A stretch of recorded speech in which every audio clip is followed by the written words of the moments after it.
Hello guys, welcome to my YouTube channel. My name is Lisa and I am going to be talking to you about why you need to know your rights in the UK.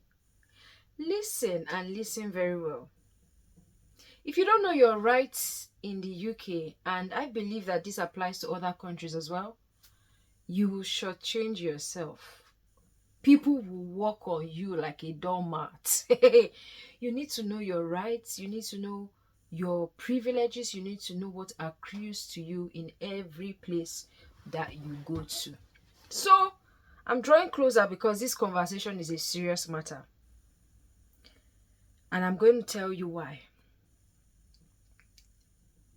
So, last year, 2025, I moved into a new apartment. And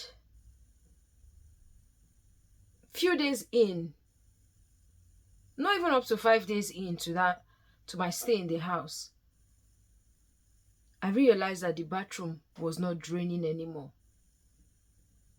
It was flooded.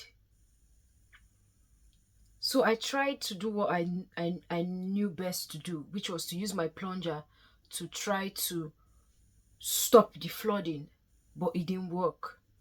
So I told my neighbors. My neighbor had similar experience, and the agents of the house told my neighbor to get a particular chemical called Mr. Muscle. He got Mr. Muscle and it worked. So based on that information, he was like, if you tell the agents, this is what they're going to tell you to get. They're going to tell you to get Mr. Muscle.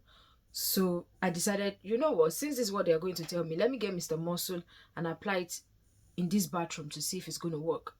I got Mr. Muscle, I applied it, it did not work. So my bathroom was flooded. And I could not have my bath to go to work. So I called the agents, sent them an email to tell them this was the problem. And then they told me that I needed to fill the information on their maintenance system, which is different from emailing. I did that. And I was waiting. I didn't get any response. I didn't hear anything from them. So I waited for hours. This was a Monday. I waited for hours. Because of that, I was not even able to go to work that day. I waited for hours. I didn't hear anything. I had not had my bath that Monday. I now went to their office to find out from them what's going on. When are they coming to come and fix this bathroom? What are you guys going to do about it? I've not heard from you since I complained in the morning. And I got to their office to talk to them about it.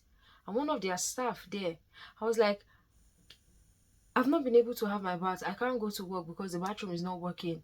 What do I do? They were like, they have to hear from the landlord first before they take any action. That really annoyed me. Like, you have to hear from the landlord first before you take action. And so if the landlord does not respond, this bathroom remains flooded, and so I can't have my bath. And I can't go to work. And then the staff told me, it's up to you whether you want to go to work or not. That really annoyed me. It put me off because it showed the high level of insensitivity that they have in that agency. How can you tell your tenant that it's up to you whether you want to go to work or not? This work is the means through which I get money to pay my rent. When it's time to collect rent, you'll be eager to collect the money, but you don't want to know how I'm making the money. So that really annoyed me. And I just looked at her and I smiled, because I cannot be confrontational. I can't be fighting. I can't be shouting or raising my voice before they will call police for me. Any small thing here, they have reported you to police or something. I just smiled and I left their office. As I was coming back to my house, walking down, I went on Google. Guys, I don't play. I don't play. I went on Google and left them a very beautiful review. And then they now, I was so pissed. I left them the review. I said the things I wanted to say about them. And do you know what? I realized that A lot of other people have left bad reviews about them on Google. See, this is why if you're taking a house from any agency, if it's not a private landlord, go to Google or Trustpilot, go and read reviews about them. Now, if I'm taking a house from an agency, I would definitely look at the reviews first before I go on to take any house with them. I didn't know all these things. Do you know? And I saw a lot of reviews, bad reviews about them on Google as well. I was like, oh my God, what have I gotten myself into? And when I began to share my story with people, like tell them this is what is happening in my agency, they are not doing anything about my bathroom, that's how they asked me, what agency is that? When I mentioned the name, I'm not going to mention their name in this video just to protect them, but when I mentioned their name to people, when I was telling them the story, they're like, oh, that's how that agency is. This is how they behave. In fact, that's how they started mentioning names of people that this thing has happened to. And I'm like, how come? How come this thing has been happening in my vicinity? It has been happening where I live, happening in Swansea, and nobody is talking about it? Why are people not calling out this agency? Why are they not saying it so that people will be more informed and better equipped when they are making choices as to the letting agencies they are following? Anyways, that's why I realized that I had entered into one chance. You know when they say one chance in Nigeria, I had entered into one chance. Anyways, that was how I was going back and forth. So these people, they did not fix the bathroom. That's how I started having my baths in the gym. Sometimes I'll have my baths in church. Sometimes I'll have my baths at people's houses. It continued like this for 1 week, for 2 weeks, for 3 weeks. They had not fixed this bathroom. But you know what? In my first week of complaining about the issue, my friend's husband told me to go to Citizens Advice to go and narrate my problem to them. This is what I'm talking about. It's important for you to know your rights in the UK and any other country where you're living. It's important for you to know your rights. I did not know that Citizens Advice could help with this kind of matters.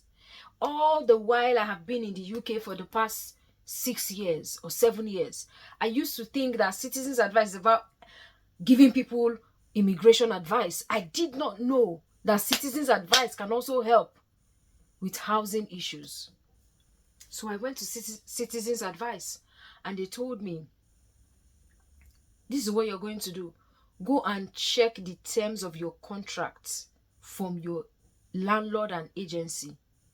When you check the terms of the contract, you will now know who is supposed to fix that bathroom, and then send an email to them. Let everything be documented. Guys, if you're in the UK or any other country, you're communicating with people like this, like agencies, letting agents, employers, let everything be documented in an email in case you need to show evidence.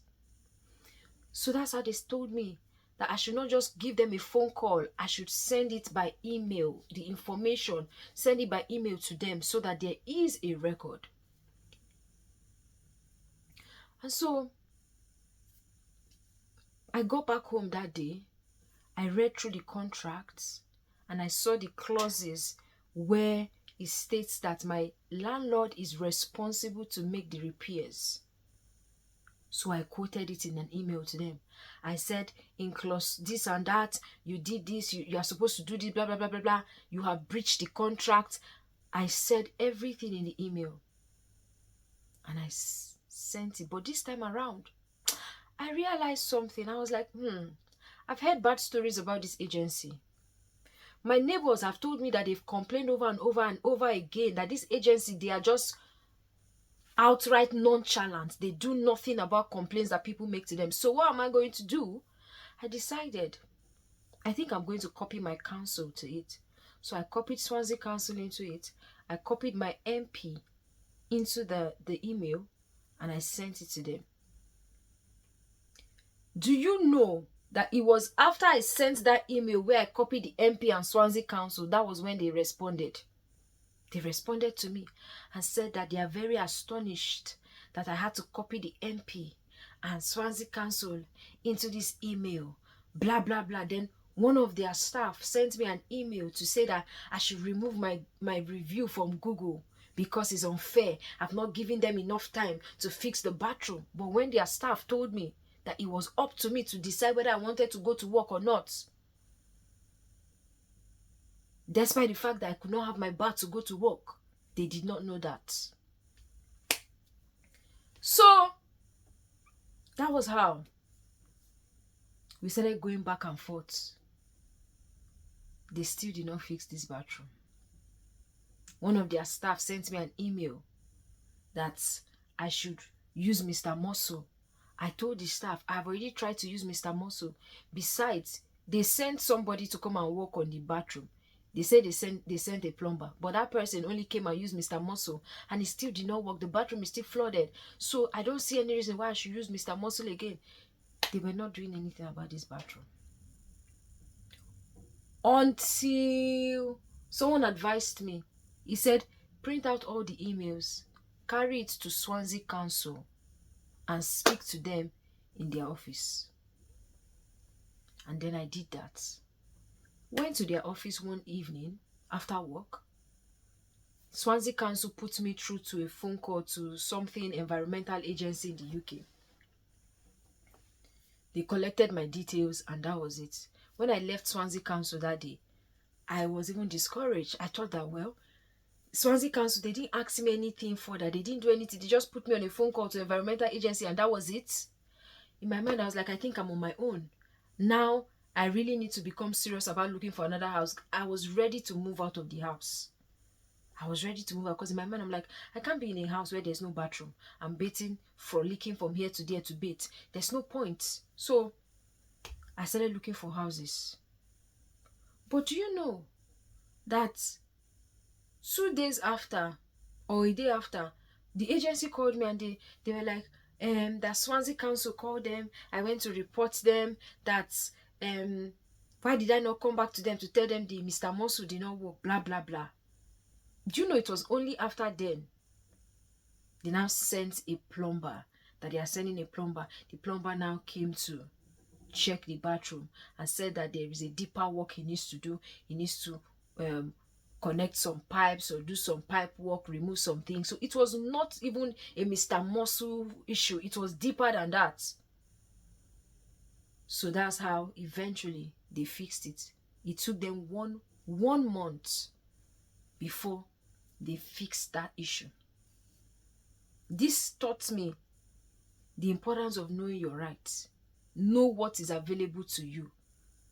Ask questions when you come into a new system. I didn't know about citizens' advice. I didn't know about the help they could give. If not that a friend said to me, go to citizens' advice, I would not have known. I could have been here keeping quiet, suffering. And do you know one thing? Now, anytime I have issues with the house and I make a complaint, they are very fast to respond to the issue. They are very fast to respond to the issue. Because they know that I will not just keep quiet. I will not let it sleep.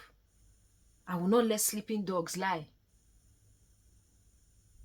Some of you need to step up. You need to start standing up for yourself. You need to start speaking up for yourself. Don't let sleeping dogs lie. When sleeping dogs are not supposed to be lying, they are supposed to be awake. The second thing I'm going to share here about the importance of knowing your rights. This one is very interesting and very funny. I was traveling one time. I was traveling to somewhere in England. And I entered this cross-country train. Anytime I take my Transport for Wales train, nobody will tell me to stand up. I sit on any chair I want.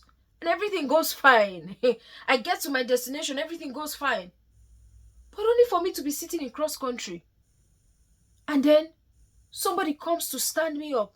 Oh, sorry, that's my chair. And I'm like, okay. I stood up. Went to go and sit on another empty chair. I stayed on this chair for almost 40-45 minutes. We got to a particular stop. You know, when you get to a stop, people will come down from the train and other people will enter. Somebody entered. And that person came to tell me, oh, sorry, that's my chair. And I'm like, I've been sitting on this chair for long. He said, well, but that's my chair. and I stood up for the person. I wanted to get to my own chair now. The hallway was blocked. People were standing. And the person in front of me was like, you can't get through, you can't get through. My chair is also there. Someone is sitting on my chair, you can't get through, everywhere is filled. I stood in the train that I paid for. I stood in the train because what? Somebody is sitting on my chair. I stood in the train. After that experience, when I was coming back, my return journey, I said, see, the next cross country I'm entering, I must sit on my chair. I must sit on my, there's nothing anybody's going to tell. Even if somebody is sitting on that chair, I will sit on my chair. So when I was now going back, cross country again, I went and looked for my chair. Somebody was sitting on my chair. I told the person, sorry, that's my chair. The person stood up. I sat down. The interesting thing is that in that same train, when we got to another stop, just few minutes after, maybe 30 minutes after, in the same train, they said I should change my chair. My seat number changed.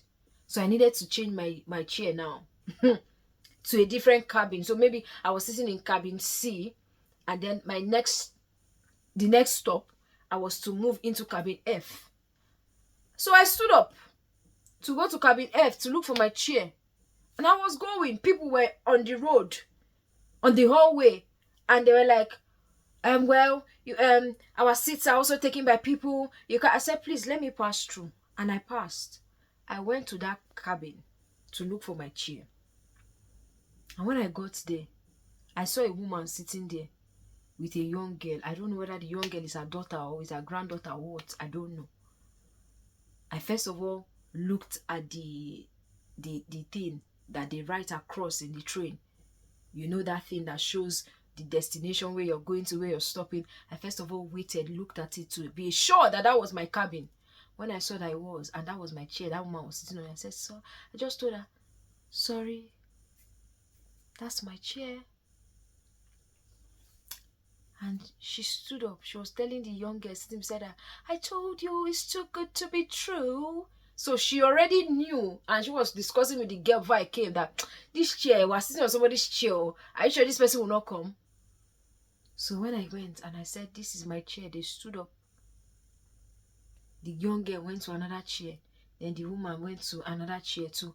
And I sat on my chair. Imagine if I was standing on the hallway. Just because people are standing on the hallway, somebody else is sitting on my chair, and all of those things. The summary of my discussion is this. Know your rights. Know what belongs to you. And go for what belongs to you. When you can, when you're able to. As long as it's not going to entail shedding of blood. As long as you don't have to kill people to get what you want. As long as you don't have to do what is bad to get what you want. Please, know your rights. Stay informed. Go for what is yours. Okay guys, thank you so much for listening to my video. Please subscribe to my video.